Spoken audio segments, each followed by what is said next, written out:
Slide 1. Title. Slide Changing the Story. Students tell themselves a practical approach. Using attribution theory plus goal orientation. Hi everyone, my name is Seare Dent, and today I'm sharing how I used two powerful motivation theories, attribution theory and goal orientation, to help one of my students completely change the story she told herself about math. My goal is to give you simple, practical strategies you can use right away in your own classroom or small group instruction. Slide 2, Introduction. Motivation plays a big role in how students respond to challenges. In my small math group, I had a student who would shut down the moment she made a mistake. Her favourite line was, "I'm just not good at math." At first, I tried encouragement, but it wasn't changing her mindset. That's when I turned to attribution theory to help her see her mistakes in a new way. Slide 3. Understanding attribution theory.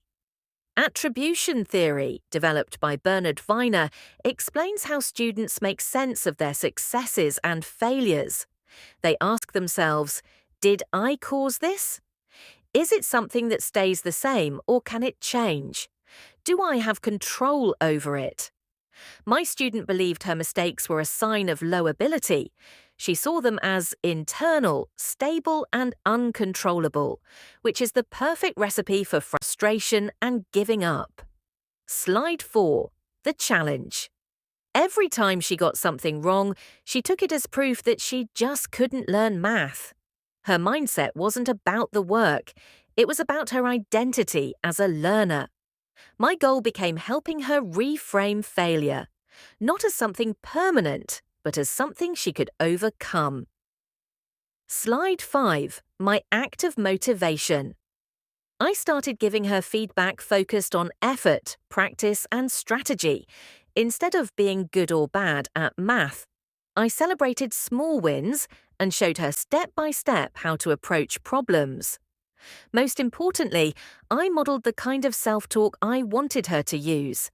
Instead of, "I can't do this," we practiced saying things like, "I need more practice," or "I'm going to try a different strategy."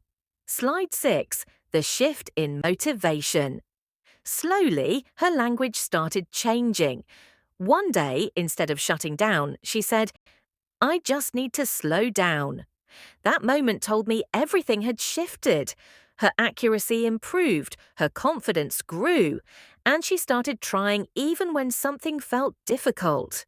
She moved from blaming ability to recognizing her own control and effort, a key part of attributional retraining.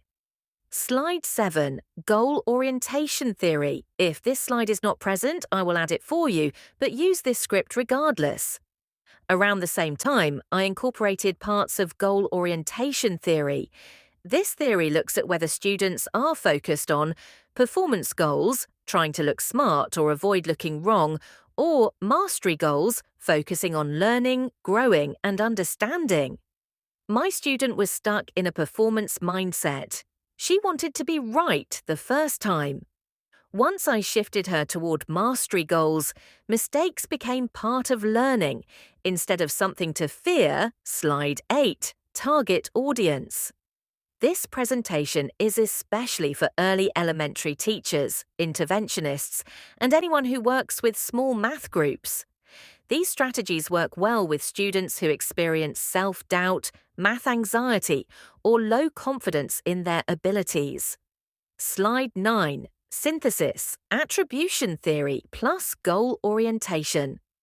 Using both theories together created the biggest change. Attribution theory helped her understand why she struggled, not because she wasn't smart, but because she needed more practice and strategies. Goal orientation theory helped her shift her focus from trying to be perfect to trying to grow.